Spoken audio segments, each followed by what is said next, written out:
அளவற்ற அருளாளனும் நிகரற்ற அன்புடையனுமாகிய ஏக இறைவனின் திருப்பெயரால் ஆரம்பம் செய்கிறேன். இறைவன் தன்னுடைய இந்த திருமறை திருக்குறான்ல 40வது அத்தியாயத்துல 64வது வசனத்துல இறைவன் சொல்லி காட்டுறான். அல்லாதான் உங்களுக்கான இந்த பூமியை தங்குமிடமாகவும் மேலே வானத்தை முகடாகவும் அமைத்தான். அவனே உங்களுக்கு வடிவங்கள் உங்கள் வடிவங்களை மிகவும் அழகுபட அமைத்தான். மேலும் அவன் உங்களுக்கு தூய்மையான பொருள்களிலிருந்து உணவளித்தான். இவற்றை செய்த அந்த அல்லாதான் உங்கள் இறைவன். அகில உலகங்களுக்கு அதிபதியாகிய அல்லாஹ் மிக பாக்கியமுடையவன் சொல்லி இறைவன் தன்னுடைய திருமறை திருக்குறான்ல சொல்லி காட்டுறான். பூமியை தங்குமிடமாகவும் அமைத்தேன்னு சொல்லி. இது குரான் இறங்கி 1004 வருடங்களுக்கு மேல ஆயிடுச்சு. இதே கொஞ்சம் பின்னாடி போனீங்கன்னா இந்த பிக் பேங் தியரியில இருந்து கண்டுபிடிச்சு படித்து ஒரு 13.5 மில்லியன் ஆண்டுகள் ஆயிடுச்சு. அதுக்கப்புறம் இந்த பூமி சொல்லி இன்னமும் விஞ்ஞானத்துல கண்டுபிடிச்சிட்டு இருக்காங்க. 1992ல விண்கலம் ஒண்ணு போனதுக்கு அப்புறம் இந்த பூமியை மாதிரியே இருக்கக்கூடிய பல விதமான பிளானட்களை அவங்க கண்டுபிடிக்கிறாங்க. அது எக்கோ பிளானட் சொல்லுவாங்க. பூமி மாதிரியே ஒத்து இருக்கக்கூடிய பிளானட்கள். அது சுமார் 5300க்கும் அதிகமான பிளானட்கள் அதுக்கப்புறமா விஞ்ஞானிகள் கண்டுபிடிக்கிறாங்க. இந்த பூமியை மாதிரியே ஒத்து இருக்கக்கூடிய பிளானட், பூமி எப்படி இருக்கும் அதே மாதிரியா இருக்கக்கூடிய அந்த பிளானட்டை கண்டுபிடிக்கிறாங்க. ஆனா அதுல ஆய்வு செஞ்சு பார்க்கும்போது அதுல எந்த விதமான யாராலையும் வாழ முடியாதுன்னு சொல்லி ஒரு அறிக்கையை வெளியிடுறாங்க. இன்னும் கண்டுபிடிச்சிட்டு இருக்காங்க, போயிட்டே இருக்காங்க. அதுல ஒண்ணுதான் கெப்லர் சொல்லக்கூடிய ஒரு பிளானட். முதல்ல இறைவன் பூமி எப்படி தங்குமிடமாக அமைச்சான்னு சொல்லி பார்க்க போனா இறைவன் இந்த பூமியை ஒரு குறிப்பிட்ட ஒரு கரெக்டான ஒரு வளையத்துல படைச்சிருக்கான். அதாவது சூரியன்ல இருந்து முன்னாடியும் போகாம சூரியன் கதிர் மிதமா படக்கூடிய ஒரு நடு சென்டர் இடம்னு சொல்லுவாங்க. அதை இங்கிலீஷ்ல காட் லைக்ஸ் ஆர்பிட் சொல்லுவாங்க. அந்த ஒரு குறிப்பிட்ட ஒரு இடத்துலதான் அந்த பூமி வளரும். இதுதான் அது காட் லைக்ஸ். அது குறிப்பிட்ட இடம். அந்த பூமி அந்த ஒரு குறிப்பிட்ட சூழ்நிலை தான் வரும். ரெண்டாவது டெரிட்டரியல் பிளானட் சொல்லக்கூடிய அந்த பிளானட் எல்லா இடத்துலயும் இருக்காது. அதாவது இந்த பூமி முழுக்க முழுக்க மலைகளால் படைக்கப்பட்டிருக்கு. இறைவன் மலைகளை எல்லா இடத்துலயும் படைச்சதா இறைவன் தன்னுடைய திருமறை திருக்குறான்ல சொல்லி காட்டுறான். மலைகளை தன் முளைகளாக நான் நட்டு வச்சிருக்கோம்னு சொல்லி. அந்த மலைகள் முக்கிய காரணம் ஒரு பூமி சரியான சீதோஷ நிலை இருக்கக்கூடிய. ரெண்டாவது அந்த மலைகள் மட்டும் இல்லாம அது கூட இரும்பு இருக்கணும். பூமியில மலைகளும் இருக்கு, கூட சேர்ந்து அயான் சொல்லக்கூடிய அந்த அயன் பார்ட்டிகளும் அதிகமாக இருக்கனால அது இருந்தா மட்டும்தான் தண்ணி கரெக்டான சீதோஷ நிலையில தண்ணியா அது பயணிக்கும். உதாரணத்துக்கு சொல்ல போனா மெர்க்குரி இருக்கு, வீனஸ் இருக்கு, எர்த் இருக்கு, மாஸ் இருக்கு, ஜூபிட்டர் இருக்கு, லைனா பிளானட் இருக்கும். அதாவது ஒவ்வொரு பிளானட்டும் ஒவ்வொரு டிகிரி செல்சியஸ்ல இருக்கும். பூமி கிட்ட இருக்க மெர்க்குரியில தண்ணி சுத்தமா இருக்கவே இருக்காது. அதுக்கு அடுத்து உள்ள பிளானட்லயும் தண்ணி இருக்காது. பூமியில மட்டும்தான் தண்ணி இருக்கும். தண்ணி எல்லாத்துலயும் இருக்கும். அது ஹீட்ல எவாபரேட் ஆகி போயிடும். பூமிக்கு அடுத்த இருக்கிற பிளானட்டு ஜூபிட்டர், சாட்டான், அதுல தண்ணி இருக்கும். தண்ணி எந்த நிலைமையில இருக்கும்னா ஐஸான நிலைமையில இருக்கும். இந்த பக்கம் போனா வெப்பத்தின் காரணமாக தண்ணி வெப்பமாயி தண்ணியே இருக்காது, ட்ரையா இருக்கும். பூமிக்கு அடுத்து போடப்படுற பிளானட்ல எல்லாருமே ஐஸ் கட்டியா இருக்கும், அந்த குளிர்ல இருக்கும். பூமியை மட்டும்தான் அந்த கரெக்டான ஒரு ஆர்பிட்ல அந்த பூமி சுத்தி வருது. அதுல மட்டும்தான் அந்த தண்ணீர் பண்ணப்படக்கூடிய அந்த வாட்டர் சொல்லக்கூடிய அந்த வாட்டர் கரெக்டான நிலையில ஓடிக்கொண்டு இருக்கு, துகள்களாக ஓடிக்கிட்டு இருக்கு. ரெண்டாவது விஷயம். மூணாவது சரியான சுற்றுச்சூழல் இருக்கணும். அதாவது இறைவன் பல வானங்களை முகடாகவும் அமைத்தான்னு சொல்லி இறைவன் சொல்லி காட்டுறான். அந்த வானங்கள் முகடானா அது கரெக்டான ஒரு ஆர்பிட். அதாவது ஸ்ட்ராட்டோஸ்பியர், சாட்ரோஸ்பியர், மீசோஸ்பியர், தெர்மோஸ்பியர், எக்ஸோஸ்பியர் சொல்லக்கூடிய பல விதமான அடுக்குகள் இறைவன் பூமியில படைச்சிருக்கான். ஒவ்வொரு அடுக்கும் ஒவ்வொரு விதமான வேலைகளை செய்து இறைவன் வானத்தை முகடாக படைச்சிருக்கான். இந்த முகடான வானத்துக்குள்ளதான் oxygen, carbon dioxide, nitrogen, இன்னும் நம்ம பயணிக்கக்கூடிய பல விதமான வாயுகள் இங்கதான் இருக்கு. அது இருந்தா மட்டும்தான் மனிதன் மட்டும் இல்ல எல்லா விதமான உயிரினங்களும் வாழ முடியும். இது மட்டும் இல்ல, இன்னும் பல விதமான கெமிக்கல் ரியாக்ஷனும் இதுக்குள்ளதான் நடந்துட்டு இருக்கு. ஒரு பொருள் உருவாகணும்னா அதுக்கு போட்டோ சிந்தசிஸ் தேவை. மனிதன் நல்லா வாழணும்னா அவனுக்கான உணவு தேவை. அந்த செடி நல்லா வாழணும்னா போட்டோ சிந்தசிஸ் சொல்லக்கூடிய இந்த சூரியன் கதிர், அதுக்கப்புறம் தண்ணி சேர்ந்து ஒரு விதமான வேதியியல் ப்ராசஸ் உருவாகி செடிகள் வளரும். இது நார்மலா நம்ம சயின்ஸ்ல படிச்சது. இது தேவை. மனிதன் அதை சாப்பிட்டுதான் விலங்குகள் பயணிக்குது, அதைதான் மனிதனும் பயணிக்கிறான். இந்த ஒரு கட்டமைப்பு தேவை. ஒரு விதமான காத்த அந்த வானங்களை வந்து முகடா அமைச்சிருக்கானா அந்த காட்டுக்குள்ள எல்லா விதமான வேதிப்பொருளும் மனிதன் சுவாசிக்கக்கூடிய அந்த பொருளும் மனிதன் சுவாசிக்க முடியாத பொருளும் இதுக்குள்ளதான் இருக்கு. இந்த உலகத்தை நம்ம இழுக்கும் போது வெறும் ஆக்சிஜன் மட்டும் நம்ம மூக்குக்குள்ள போகாது. இதுல பல விதமான காற்று இருக்கும், எல்லாமே போகும். கார்பன் டை ஆக்சைடு நம்ம உடம்புக்குள்ள போகும், நைட்ரஜன் போகும், இன்னும் சொல்லக்கூடிய எண்ணிலடங்காத பல விதமான காற்று வந்து நம்ம உடம்புக்குள்ள போய் ஆக்சிஜனை மட்டும் நம்ம உடம்பு எடுத்துக்கிட்டு மீதியெல்லாம் என்ன பண்ணிடும், அதே டைம்ல உடம்புல இருந்து நம்ம எல்லாத்தையும் வெளியேற்றிடும். அதே மாதிரி செடிகள் வந்து கார்பன் டை ஆக்சைடை மட்டும் எடுத்துக்கிட்டு அதுங்க வந்து ஆக்சிஜனை வந்து வெளியேற்றும், ரிவர்ஸ் ப்ராசஸ் நடக்கும். அதனாலதான் சஸ்டெயின் ஆகி வாழ்ந்து கொண்டிருக்கு. அதே மாதிரிதான் மீன்களுக்கும் ஆக்சிஜன் தேவை, அது தண்ணிக்குள்ள இருந்து அது எடுத்துக்குது தேவைப்படக்கூடிய ஆக்சிஜனை. இப்படி வானங்களை முகடா அமைச்ச காரணம் இந்த ஒவ்வொரு பொருளையும் அந்த வேதிப்பொருள் வந்து கரெக்டா இருக்கும். Oxygen, nitrogen, carbon di oxide போல பல விதமான வேதிப்பொருள் இருந்தா மட்டும்தான் இந்த வந்து பூமியா இருக்க முடியும். ஆக இதை வந்து இந்த மாதிரி ஒரு பூமியை வந்து கண்டுபிடிச்சாங்க. நாசா வந்து ஒரு விண்கலம் அமைச்சு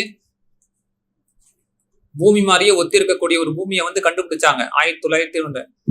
ஒரு பிளானட்டா இருந்துச்சுன்னா அது வந்து ரொம்ப வெப்பமா இருக்கக்கூடாது, ரொம்ப கோல்டாவும் இருக்கக்கூடாது.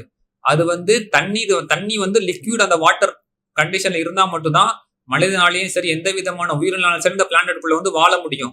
அந்த பிளானட்டை வந்து நாசா கெப்லர் சொல்லக்கூடிய 186Fல மட்டும் இல்லைன்னு பல விதமான பிளானட் வந்து இந்த மாதிரி இருக்கு, தண்ணி இருக்கு. ஆனா அதுக்குள்ள போய் இந்த ஆய்வும் பண்ண முடியல. அதுக்குள்ள போனாலும் எந்த விதமான உயிரினங்களும் அதுக்குள்ள இருக்க வாய்ப்பும் இல்லை. ஏன்னா இறைவன் தன்னுடைய திருமறை திருவள்ளுவர் சொல்லி காட்டினா, அல்லாஹ் உங்களுக்காக பூமியை மட்டும்தான் தங்குமிடமாக படைத்தேன்னு சொல்லி. எத்தனை விதமான பல விதமான பூமி இருந்தாலும் எந்த பூமியிலும் எந்த விதமான உயிரினம் இருக்க வாய்ப்பு இல்லை. இறைவன் இந்த பூமியை மட்டும்தான் மனிதனுக்கு தங்குமிடமா அமைச்சிருக்கான். அமைச்சது மட்டும் இல்லாம அதுக்கான என்ன ஏற்பாடு பண்ணணுமோ அது எல்லாத்தையும் ஏற்பாடு பண்ணி படைச்சிருக்கான். இன்னொன்னு வந்து 4வது விஷயம் வந்து மேக்னெட்டிக் ஃபீல்டு இருக்கணும். அதாவது புவியீர்ப்பு விசை. பூமிக்கு பிளந்தீங்கன்னா நடுவில் வந்து கோர்னு சொல்லக்கூடிய இருக்கும், தான் கோர் பார்ட்டிகள். பூமியை பிளந்தீங்கன்னா நடு மையம் சொல்லக்கூடிய அதுவும் சுழண்டுகிட்டே இருக்கும். அது ரிவர்ஸ்ல சொல்றோம். அதுக்குள்ள வந்து நிக்கலும் அயனும் தான் இருக்கு, இதான துகள்கள் தான் இருக்கு. இது வந்து பூமியை வந்து புவியீர்ப்பு விசையை வந்து இழுத்து கொண்டு மனிதனை தாங்குது. முதல் விஷயம். 2வது விஷயம், சூரியன்ல இருந்து வரக்கூடிய கதிர்கள் வந்து பூமி மேல படாம மேக்னெட்டிக் ஃபீல்ட் என்ன போடக்கூடிய கண்ணுக்கு தெரியாத ஒரு வளையம் வந்து பூமிக்கு வெளியவும் இருக்கு. இதுதான் அந்த மேக்னெட்டிக் ஃபீல்ட் சொல்லக்கூடிய விதயம். பூமியில இருந்து சூரியன்ல இருந்து வரக்கூடிய அந்த கதிர் வந்து நேரா வந்து பூமியில பட்டுச்சுன்னா பூமியில யாராலையும் உயிர் வாழ முடியாது. கண்ணுக்கு தெரியாத ஒரு வளையம் வந்து மேக்னெட்டிக் ஃபீல்டு சொல்லுவாங்க. அந்த காந்த வளையம் வந்து அந்த அலைகள் மாதிரி வரும். அந்த அலைகள் என்ன பண்ணும்னா வாங்கி அதை எடுத்து இந்த இதுதான் மேக்னெட்டிக் ஃபீல்ட் சுத்தி இருக்க அந்த கலைகள் வந்து மேல் நோக்கி அனுப்பி அது வேற ஒரு வழியா போயிடும். அதாவது பூமியோட செல்சியஸ் பொறுத்த வரைக்கும் 60 டிகிரி செல்சியஸ்ல நார்மலா இருக்கும். அதே டிகிரி செல்சியஸ் வந்து உள்ள வந்து வராது வெப்பம். அதே டிகிரி செல்சியஸ் உள்ள ஒரு வெப்பமா உள்ள வந்துச்சுன்னா மனிதனால் வாழ முடியாது. மனிதனுக்கு உகந்த செல்சியஸ் வந்து 40 டிகிரி செல்சியஸ் தான். அதிகமான வெப்பம் போனா 41, 42, 110 டிகிரி இல்ல 115 டிகிரி வரைக்கும் போவான். 120 வரைக்கும் ஒரு சில வெப்பமான டெசர்ட்ல வந்து இருக்கும். ஆக அதுல மட்டும்தான் மனிதனால் வாழ முடியும். 4வது விஷயம் வந்து இறைவன் வந்து நமக்கு படைச்ச மிகப்பெரிய அற்புதம் வந்து சந்திரனை வந்து இவன் வந்து ஒளியா படைச்சிருக்கேன்னு சொல்லி விளக்காக சொல்லியிருக்கான். விளக்கு காட்டுவான். பூமியோட விளக்காக நான் சந்திரனை படைத்தேன்னு சொல்லி காட்டுறான். இந்த சந்திரனும் இந்த பூமி வந்து இந்த சரியான ஒரு சாய்வு குளத்துல நிக்குதா, இந்த சாய்வு குளத்துல நிக்கிறதுக்கு வந்து சந்திரனோட புவியீர்ப்பு விசை ஒரு முக்கியமான ஒரு காரணம். அது வந்து புடிச்சு இழுக்கிறது காரணமாக நிக்குது. 2வது விஷயம், சந்திரன் காரணமாக தான் அலைகள் வந்து இரவு நேரங்கள்ல வந்து அலைகளோட அந்த ரொட்டேஷன் வந்து சரி போடும். பூக்களோட ரொட்டேஷன், அவரோட என்விரான்மெண்டல் வந்து அந்த சந்திரன் காரணமாக தான் அது வந்து டெவலப் ஆகி வளரும். அந்த ப்ராசஸ் வந்து இவன் வந்து சந்திரன்ல வச்சிருக்கான். பூமியை வந்து தாங்கி மட்டும் பிடிக்கல, அது ஒரு ப்ராசஸா இருக்கு. சந்திரன் பூமியை விட்டு போயிடுச்சுன்னா இந்த பூமியால உயிர் வாழ முடியாது. இதுல ஒரு 50% பகுதி வந்து சந்திரனும் ஒரு காரணமா இவன் வந்து படைச்சிருக்கான். பூமிக்கு ஒரு சந்திரன், அந்த பூமி சரியான ஒரு இடத்துல சுத்தக்கூடிய ஒரு ஆர்பிட்டு, அந்த சூரியன்ல இருந்து வரக்கூடிய வெப்பத்தை தடுக்கக்கூடிய மேக்னெட்டிக் ஃபீல்டு, இது மட்டும் இல்லாம பல விதமான அடுக்குகளாக வானங்களின் முகடா படைச்சிருக்கான். எல்லாத்தையும் படைச்சிட்டு இறைவன் சொல்லி காட்டுறான். இது மட்டும் இல்லாம மனிதன் அழகுபட அமைத்தான், மேலும் அவன் உங்களுக்கு தூய்மையான பொருளிலிருந்து உணவளித்தான். இதுக்குள்ள இருக்க பொருள் மட்டும்தான் தூய்மையான பொருளா வந்து இறைவன் வந்து படைக்க முடியும் பூமிக்குள்ள. இது வந்து ஒரு ப்ராசஸ். இது எல்லாத்துக்குமே தேவை. புல், பூண்டு, செடி, கிருமிகள் எல்லாம் வளர்றதுக்கான ப்ராசஸ் வந்து சரியான வெப்பநிலை இருக்கணும், சரியான சீதோஷ நிலை இருக்கணும், சரியான வெயில் அடிக்கணும், சரியான மழை பெய்யணும், சரியான பனி இருக்கணும். எல்லாமே ஒரு ப்ராசஸா நடக்குது. அந்த சந்திரன் சரியான இடத்துல இருக்குன்னு காரணமாக தான் சீசன் சொல்லக்கூடிய சீசன் வருதுல, வெயில் சீசன், மழை season, winter season, summer season, எல்லா சீசனும் ஒரு 4 மாசத்துக்கு ஒரு வாட்டி என்ன பண்ணும், ரொட்டீனா மாறிக்கிட்டே வரும். இதுக்கு வந்து சந்திரன் ஒரு முக்கியமான ஒரு பங்கா இருக்குன்னு சொல்லி நாசா வந்து லேட்டஸ்டா அதோட அறிக்கையில வந்து வெளியிட்டு சொன்னாங்க. எல்லா பூமியை வந்து பூமி மட்டும் இல்ல, பல விதமான கிரகங்கள் இருக்கு. எல்லா கிரகங்களும் ஒரு விதமான இதுல வந்து சுத்திக்கிட்டு இருக்கும். அதுல பூமி வந்து சரியான ஒரு 45 டிகிரி சாய்வு கோணத்துல வந்து கரெக்டா சுத்தி கொண்டு இருக்கும். ஆக இப்படிப்பட்ட இறைவன் வந்து இந்த பூமியை படைச்சிட்டு சொல்றான், அல்லாதான் உங்களுக்கு பூமியை தங்குமிடமா ஆக்குறேன். விஞ்ஞான ரீதியாவும் சரி, எவ்வளவு நீங்க கண்டுபிடிச்சு மூன்ல போனாலும் வாழ முடியாது. செவ்வாய் கிரகத்தை இங்க ராக்கெட் விட்டாலும் அங்கே போனாலும் அது இருக்கு இது இருக்குன்னு சொல்லுவீங்க, ஆனா வாழ முடியாது. உதாரணத்துக்கு கண்ணுக்கு எதில் நடந்த ஒரு விஷயம், சுனிதா வில்லியம் சொல்லக்கூடிய ஒரு பெண்மணி வந்து விண்வெளிக்கு போறாங்க. போனவங்களை வந்து அங்கேயே இருந்துட்டு அவங்களை திருப்பி கூட்டத்துக்கு மிகப்பெரிய போராட்டம் நடந்து திருப்பி கூட்டம் வந்ததுக்கு அப்புறம் அவங்க உடம்புல இந்த நோய் இருக்குமா அந்த நோய் இருக்குமா போட்டு டெஸ்டிவ்ல வச்சு பாதுகாத்து அதுக்கப்புறம் என்ன பண்ணிருக்காங்க, அனுப்பியிருக்காங்க. இதுதான் உண்மை நிலைமை. பூமியை விட்டு மனிதன் போயிட்டானா அவனால சரியான நிலைமையில வந்து எங்கேயுமே வாழ முடியாது. இறைவன் வந்து பூமியை மட்டும்தான் தங்குமிடமாக அமைத்திருக்கான். பலவிதமான விண்கலம் இருக்கட்டும், பலவிதமான நாசா ஸ்டேஷன் இருக்கட்டும், ஸ்பேஸ் ஸ்டேஷன் இருக்கட்டும், அங்கே போனாலும் அங்கே ஒரு குறிப்பிட்ட காலம் வரைக்கும் தான் அவங்களால தங்க முடியுமே தவிர அங்கேயே நிரந்தரமா இருக்க முடியாது. நிரந்தரமான உணவு அவங்களால சாப்பிட முடியாது. அவங்களுக்கு கொடுக்கப்படுறது வந்து மாத்திரை தான், வெறும் டேப்லெட் தான் உணவா போடுவாங்க அந்த விண்கலத்துல இருக்கவங்க. அவங்களால் அந்த புயிர் பேஸ்ட் அப்படின்னா ஒரு பேஸ்ட் அமைக்கிட்டாங்கன்னா அந்த பேஸ்ட் வந்து இங்க பிரஸ்ல போகாது, மேல் நோக்கி பறக்க ஆரம்பிச்சிடும். அவங்களும் சுத்த ஆரம்பிச்சிடும். ஒரு தண்ணியை லிக்விடா இருக்காங்களா, தண்ணியை கூட அவங்களால குடிக்க முடியாது. ஒரு தண்ணி ஒரு பாட்டில செஞ்சிச்சுன்னா ஒரு சொட்டு அப்படியே மேல பறக்க ஆரம்பிச்சிடும். அவங்களால சரியான முறையில தங்களுடைய சுய தேவைகளோட பண்ண முடியாது. அதுக்கெல்லாம் ஒரு ப்ராசஸ் மாதிரி வச்சிருக்காங்க அந்த விண்கலத்துல. இல்லைன்னா அது அவங்களுக்குள்ளே சுத்த ஆரம்பிச்சிடும் அந்த விண்கலத்துக்குள்ளேயே. அவங்களால அந்த சுய தேவையை கூட பண்ணிட்டு சரியான முறையில பண்ண முடியும். ஏன்னா பூமிக்கு வெளியே போயிட்டாவே அந்த மேக்னெட்டிக் ஃபீல் என்ன போடும், அந்த புவியீர்ப்பு விசை வந்து இல்லாம போயிடும். இறைவன் சொல்றான் தன் திருமறை திருக்குறான்ல, 1400 வருஷத்துக்கு முன்னாடி இறங்கப்பட்ட திருமறை திருக்குறான் எந்த எழுத்தறிவும் படிக்க தெரியாத இறை தூதருக்கு வந்து இறங்கிச்சு. இந்த விஷயத்த இறைவன் ஏன் முன்னாடியே சொல்லியிருக்கலாமே. பல வேதங்கள்ல சொன்னா மனிதனோட ஆய்வு இருக்கே, இந்த குரான் இறங்கினதுக்கு அப்புறம் 1400 வந்ததுக்கு அப்புறம் தான் மனிதன் வந்து ஒண்ணு ஆய்வு செய்ய ஆரம்பிக்கிறான். கடல்ல பயணிக்கிறான், விண்வெளியை நோக்கி பயணிக்கிறான். பல விதமான ஆய்வு வந்து இந்த 1400 வருடங்களுக்கு அப்புறமா தான் இந்த ஆய்வு வந்து ஒண்ணா போயிட்டு இருக்கு. இன்னும் போயிட்டே இருக்கு முடிவு. இறைவன் இந்த பூமியை மட்டும் தான் தங்குவிடாம அமைத்திருக்கான். இந்த பூமியை விட்டு யார் எங்க போனாலும் நிலாவுக்கு ராக்கெட் அனுப்பலாம், செவ்வாய் கிரகத்துக்கு அனுப்பலாம், யுரேனஸுக்கு போலாம், புளூட்டோக்கு எங்க வேணா போலாம், விண்கலத்தை அனுப்பி செலவு செஞ்சு போலாம். ஆனா எங்கேயும் மனிதனால் வாழ முடியாது. இந்த பூமி மட்டும்தான் தங்குமிடமாக இறைவன் வந்து படைச்சிருக்கான். படைச்சிட்டு இறைவன் சொல்றான், அந்த அல்லாதான் உங்கள் இறைவன் சொல்லி இறைவன் தன்னுடைய திருமறை திருக்குறான்ல வந்து சொல்லி காட்டுறான். இன்னொரு வசனத்துல இறைவன் தன்னுடைய திருமறை திருக்குறான் சொல்லி காட்டான். 39:5 வசனத்துல அவன் வானங்களையும் பூமிகளையும் சக்தியோடு படைத்திருக்கின்றான். அவனே இரவை சுரட்டி பகலை விரிக்கின்றான், பகலை சுரட்டி இரவை விரிக்கின்றான். சூரியனையும் சந்திரனையும் அவன் வசப்படுத்தி வைத்துள்ளான். ஒவ்வொன்றுக்கும் குறிப்பிட்ட காலம் வரை இயங்கிக் கொண்டிருக்கின்றது. அறிந்து கொள்ளுங்கள், அவன் வலிமை மிக்கவன், மன்னித்து அருள் பாலிப்பவனும் ஆவான் சொல்லி இறைவன் தன்னுடைய திருமறை திருக்குறான்ல வந்து சொல்லி காட்டான். 39 அத்தியாயத்துல 5வது வசனம். இது மட்டும் இல்ல, ஆனா எல்லாத்துக்கும் ஒரு டைம் இருக்கு. அந்த சூரியனாவே இருக்கட்டும், சந்திரனாலும் இருக்கட்டும், எல்லாத்துக்கும் ஒரு குறிப்பிட்ட டைம் இருக்கும். அதுவும் இயங்கிக் கொண்டே இருக்கும். அதுல விஞ்ஞானம் சொல்லுது, அதுல வந்து சூரியன் இயங்கணும்னா ஹைட்ரஜன் ஈலியம் சொல்லப்படக்கூடிய வேதிப்பொருள் வந்து இருக்கணும். அதுக்குள்ள நியூக்ளியர் ஃபிஷன் என்னப்படக்கூடிய ஒரு ரியாக்டர் வந்து நடந்து கொண்டு இருக்கு. இப்ப அணுகுண்டு எல்லாம் தயாரிக்கிறாங்கல்ல, அந்த விதமான ரியாக்ஷன் வந்து அந்த சூரியனுக்குள்ள வந்து நடந்து கொண்டு இருக்கு. அதுவும் ஒரு காலகட்டத்துல நிக்கும். நின்றதுக்கு அப்புறம் அதுவும் நின்று போகும்னு சொல்லி இறைவன் தன்னுடைய திருமறை திருக்குறள் எல்லாம் சொல்லி காட்டுறான். எல்லாம் ஒரு டைம் பீரியட் வரைக்கும் அது பாட்டு இயங்கிக் கொண்டே இருக்கும். எந்த விதமான எரிபொருளும் தேவையில்லை, எந்த விதமான மெட்டீரியலும் தேவையில்லை. நம்ம அன்றாட தண்ணி குடித்து கொண்டே இருக்கிறோம், தண்ணி யூஸ் பண்ணிக்கிட்டே இருக்கோம். ஆனா கடல்ல இருக்க தண்ணியும் குறையல, மேல இருந்து மலையில பெய்யக்கூடிய தண்ணியும் குறையல. நம்ம அன்றாட ஒரு நாள் ஒரு மனிதன் வந்து 70 லிட்டர் தண்ணியை வந்து யூஸ் பண்றான்.